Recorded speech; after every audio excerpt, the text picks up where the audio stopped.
One evening, all the engines were huddled in their sheds, while Eagle was profusely complaining. "It's not fair," he said. "You guys are all painted in all the colors you want to be in, while I'm stuck looking like this, looking like Tyler. It's absolutely not dignified." Dingified? What does that mean? Oh, the indignity. Eagle, just calm down. It's a coat of paint. Calm down. Calm down. Oh, please, Gordon. You would be complaining just as much, maybe even more, if you looked like me. Okay, Eagle, just take a deep breath. It's just a coat of paint. I'm sure the fat director will have you repainted someday soon. Okay, Edward. I won't argue with you. But still, this absolutely sucks. Tyler keeps laughing at me. Oh, Eagle, does your complaining ever stop? But you know, I actually went through something similar back when I was painted blue. Everyone kept mistaking me for Gordon. They were mistaking you for Gordon? Why? Well, we look quite similar, honestly. And well, that led to a lot of trouble. What happened? Oh, it's quite a long story. I don't think you'd want to hear it. Oh, shut up, Henry. I want to hear it. Please, tell me. All right. And this is the story Henry told. Henry the Green Engine, or should I say Henry the Blue Engine, recently got a nice new blue coat of paint. He loved it very much. It was painted on him so he could look more like Edward and Gordon, even though they had a darker shade of blue. Henry was a very friendly engine. He was kind, and he was a good friend to everyone. However, that didn't stop him from being a grump sometimes. But still, that just made Henry Henry, and no one would have it any other way. Although, Henry does suffer dreadfully with some steaming issues of his own. He can't build up steam properly, which makes him very weak and very slow.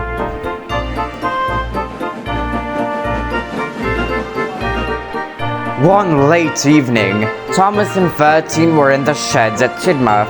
They were having quite a good day, but were looking forward to a nice well-earned rest. You know, Thomas, ever since that landslide accident and getting my new boiler, I've been feeling very lucky indeed. Oh, really now? You reckon? Oh, yes indeed. The island of Sodor has changed my life for the better, and I'll forever be grateful for that, and the fat director, of course. That's all well, 13, but I have a question for you. Have you ever thought of just leaving the yards? Maybe even running a line of your own? Well, I have thought about it before, but I think I'm better suited for shunting trucks. Why? Well, it's nothing. I just haven't really been out much recently. And to think back that it was just me and Edward at one point, and then now there's all these big engines, small engines, engines everywhere working. How odd. What is? That engine that's just backing up into the sheds, is that Gordon or Henry? I don't know actually. I think it may be Gordon. Well, we'll have to see then. Oh, hey you two, good evening. What are you still doing up so late? Nothing much, just chatting away as us shunters do. Okay, and why did you say that's so weird? No reason, it's just, we kinda thought you were Gordon. What? Why? Well, you two kind of look similar. How do we look similar? I'm literally bright sky blue, while he's dark navy blue like 1020. Do I look like 1020 now? Well, it's not really the paints, it's just Gordon used to have the exact same color as you know, and well, everyone's just so used to him looking like, well, how you look now. How preposterous. Henry, why even are you painted blue? It seems like something very odd to do. Why didn't you just keep your green paint? Well, it all comes back to one earlier incident that happened before you came to the railway. As some would put it, once an engine attached to a train was afraid of a few drops of rain.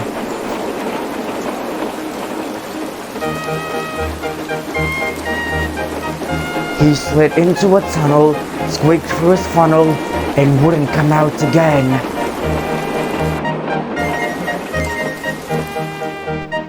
That engine was me, and after many failed attempts, the fat director finally had enough and bricked me inside of the tunnel. But, as fate would have it, Gordon's safety valve burst, and me and Edward had to pull the express together. And ever since that day, I've been out of the tunnel, and I've never hid myself in it again. And in honor of that day, I've been painted to look like Edward and Gordon, even though our colors aren't exactly the same nowadays. But oh well, what can I do? But just then, Gordon came back to the sheds. Good evening, everyone. Good evening, Henry. Why do you seem so upset today? Did you break down trying to move a single truck? Very funny, fat face. But if you must know, I was having a good day until someone said I looked like you. Who said that? Thomas. Thomas? Alright, it was me. But so what? You two look quite similar, actually. Yes, we look so similar, Thomas, to a colorblind person. Can't you see that Henry has bright sky blue paint and I have dark navy blue like you? Yes, I can see that, but I think it's just really the shape that makes people think that you're Gordon. Gordon and Henry looked at each other. Henry didn't really see it, but Gordon was kind of starting to notice it.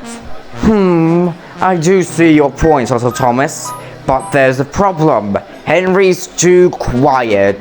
Us big express engines should be loud and proud. We aren't some common tank engines who should just be seen and not heard. Thomas just rolled his eyes.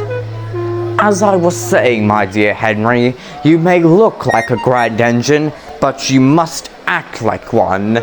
So next time you're somewhere where there's people, make yourself heard. And with that, Gordon ended his statement and went to sleep, leaving Henry wondering about Gordon's advice. The next morning, Henry backed up to his train. He thought that he would try Gordon's idea, and when he got to the station, he made as much noise as he could, which included wheezing loudly. The passengers were very surprised and intrigued, and they all were looking at Henry. So Gordon's advice is working. Everyone's paying attention to me. It does make me feel very proud of myself. Oh, that's the guard. I better get going now, Henry thought, and he quickly puffed away at a large cloud of steam.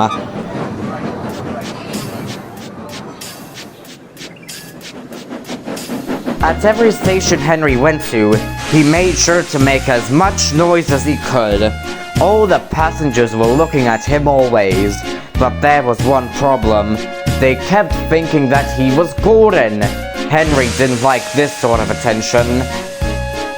All day, Henry tried to make the loudest noises ever to try and get the passengers' attention, but they all kept thinking he was Gordon. And as the day progressed onwards, Henry started to feel more worn out than ever. And by the time Henry arrived at his next stop, he was feeling exhausted. He didn't know if he was standing on his wheels or his dome. But Henry would soon find out that it wasn't just people mistaking him for Gordon, it would also extend to engines. One afternoon, just as Henry arrived back at the big station, Thomas was shunting alone in the yards. He was feeling very grumpy. How lucky of me. Everyone is for some reason doing some sort of job somewhere on the island except me, and I'm stuck here shunting in the yards all alone. Just as Thomas was complaining to himself, he saw a big blue engine residing in the siding that Gordon usually liked to sleep in. Oh, perfect timing, Thomas chuckled. Thomas surged forwards, bumping hard into the trucks in front of him. And then... Wake up, lazy bones, you got work to do! Henry jumped. He had never been more frightened in his life. Henry? That was you? Oh, I'm so sorry, Thomas said as he skimpishly ran away, leaving a very cross Henry behind. Oh, that silly tank engine! But later that day, Henry came to the fat director at the station. Sir, I don't want to be blue anymore. I want my nice green paint back. I look like Gordon now. Everyone's even mistaking me for him. I'm sorry, Henry, but there isn't much we can do. I'll just have to try and schedule you in the works as soon as I can. The works are overloaded right now, and I can't send you right away. The fat director stepped away, leaving Henry and Edward alone with each other. What's the matter, Henry? Why do you seem so upset? Edward questioned. I think you know why I'm upset, Edward. Oh, Henry, don't be like that. Not everyone thinks you're Gordon, and Thomas is sorry for scaring you. I don't care about Thomas scaring me. It's just, everyone keeps thinking I'm Gordon, but I'm Henry, and I can't get my nice green paints back. I'm absolutely miserable. You know, Henry, if I was painted green, I don't think I would mind looking like you. I would be quite happy if people called me Henry. So, I wouldn't really take it as an insult, just maybe a compliment. Henry appreciated Edward's words, but he was still feeling very sad for himself, and with a big cloud of smoke, he puffed away.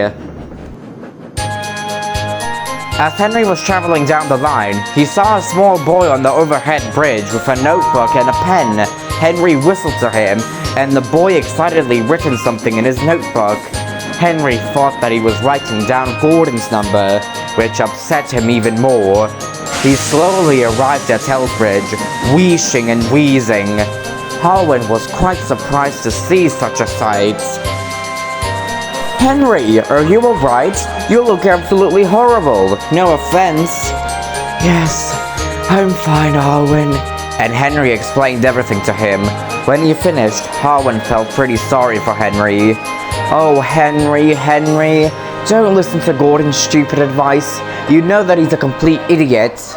But, you know, I don't know why you see looking like Gordon in a bad way. Why, when I first came to the island, people thought that I was Thomas. Actually, looking back, it was pretty funny. We used to play tricks on the bigger engines. We even pranked a few passengers here and there. What? You really did that? Why? Well, I don't know really. I guess me and Thomas are just like that. But what I'm trying to say is that looking like someone else isn't exactly that bad. I mean, yeah, it must suck not being, well, recognized as you, but still, I wouldn't be that sad over it. I guess you're right, but still, I want to be Henry again. I want to be me. Oh, Henry, you've always been you. You just haven't seen it yet. Don't worry, I'm sure you'll get your green paint back soon. But in the meantime, just try to enjoy being blue. I mean, I think it looks very good on you. Thanks for the support, Harwin, but I better get going now. I'm already late enough as it is. And Henry steamed away, not knowing what to think of the situation. But soon, problems started. Henry started feeling very out of puff. He tried and tried his best, but he could barely sum up the steam to move. Wheel turn after wheel turn, Henry tried his best to press on for the passenger's sake, but he could feel he could go on no longer. And finally, when he arrived at the forest between the viaduct and Wellsworth, he finally gave up and came to a stop. Henry coughed and wheezed. I feel so ill. I feel so ill, Henry moaned. The passengers weren't happy either. They came out of the coaches and complained to Henry. They were all saying what a bad railway it was. What's the goddamn hold-up? One passenger complained. I have a court appearance to attend to. If this train doesn't get a move on, then I'll be late. Get a move on, you, complained another one. Henry hadn't said anything to them. But eventually, the passengers were so cross that they proceeded to just walk on their own to the next station, leaving Henry very upset. Oh dear, the fat director will be very cross with me, Henry thought. But just as he finished thinking that, he started listening to all the sounds that came from the forest, and he found that they were quite peaceful. He was listening to all the trees rustling in the wind, and all the forest animals enjoying life there deep in the forest. Henry very much liked it. You know, this is very nice. I think I like being here. Henry found that the gentle noises of the forest really calmed down his worries about the fat director, and he wasn't so sad about breaking down now.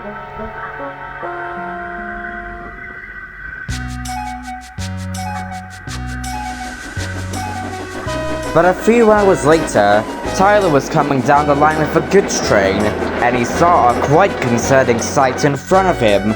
There was Henry. He was still waiting, broken down. Henry? What are you doing here? Is everything alright? Couldn't be better, Tyler. But say, I'm a bit broken down. Could you please go get some help? I don't want to be here all night, but I wouldn't really mind, Henry mumbled to himself. Yeah, of course, Henry. And Tyler set off to get help for Henry.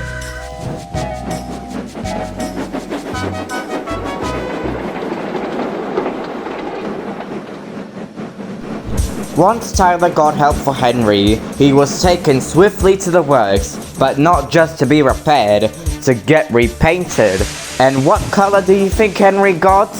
Well, I think Henry liked it very much. When Henry got back from the works, he was as happy as he could ever be. He was feeling very energetic, and he didn't even break down at all. He was just him, and he liked that very much. He also liked being alone, and some peace and quiet once in a while. He would sometimes even visit the forest. Henry loved the forest very much. Don't you love it too? Well, I guess that was a pretty great story. Indeed it was, one I'll forever cherish and enjoy telling. And something you should take away from this story, Eagle, is that you should always make the best out of situations instead of complaining all the time. Wouldn't you rather have a great time with what you have already? I guess so. But still, I hope I get my red paint just like you got your green paint. Oh, Eagle, Eagle, what will we do with you?